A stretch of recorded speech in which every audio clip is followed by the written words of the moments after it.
If we picture language and writing as a kind of huge tide, I'm this tiny little vessel on it, just being swept along. And the further I go, the more I want to ride. You can't quite get finished with it. I wouldn't know where to begin finishing writing.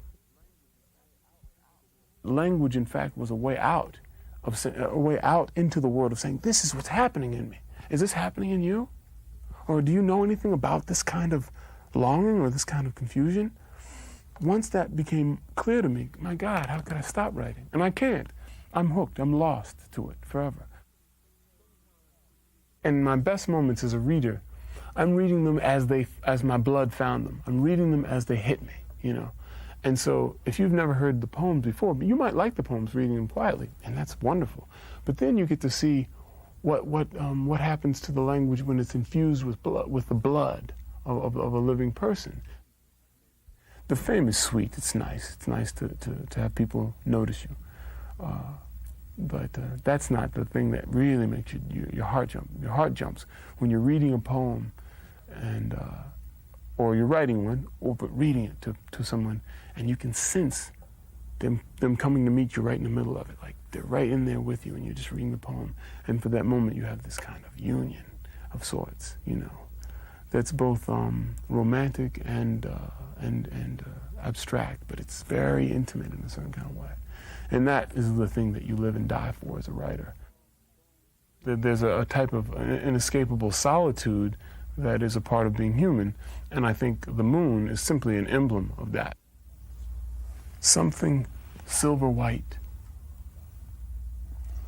Last night, I saw the moon and remembered the earth is also just a rock riding the infinite dark wave of space.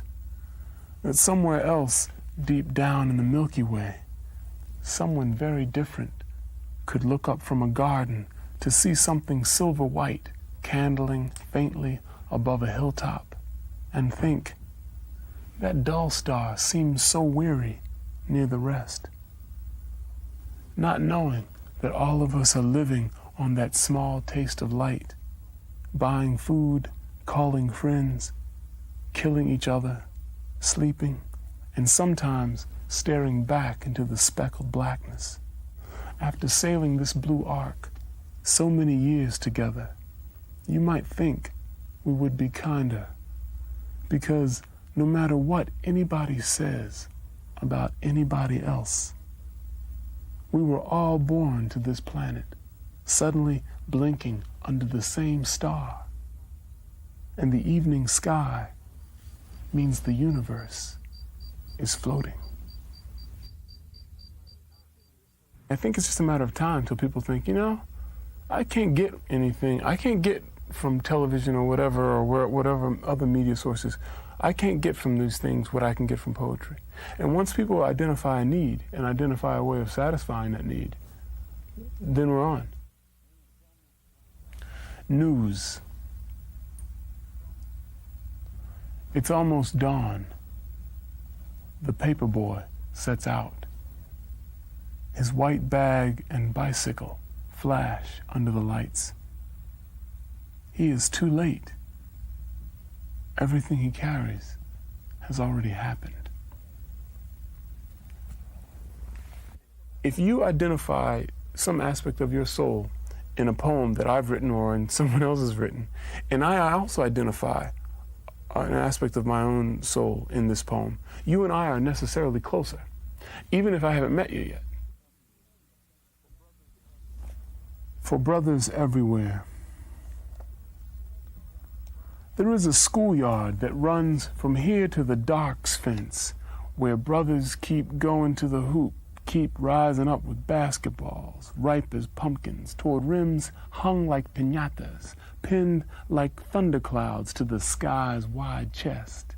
And everybody is spinning and banking off the glass, finger rolling off the glass with the same soft touch you'd give the head of a child with a big-ass pumpkin head who stands in the schoolyard, lit by brothers, posting up, giving, going, taking the lane, flashing off the pivot, dealing behind the back, between the legs, cocking the rock and gliding like mad hawks, swooping black with arms for wings, palming the sun, throwing it down. The ball burning like a fruit with a soul in their velvet hands, while the wrists whisper backspin and the fingers comb the rock. Once, giving it up, letting it go like good news, because the hoop is a well with no bottom, and they're filling that sucker up.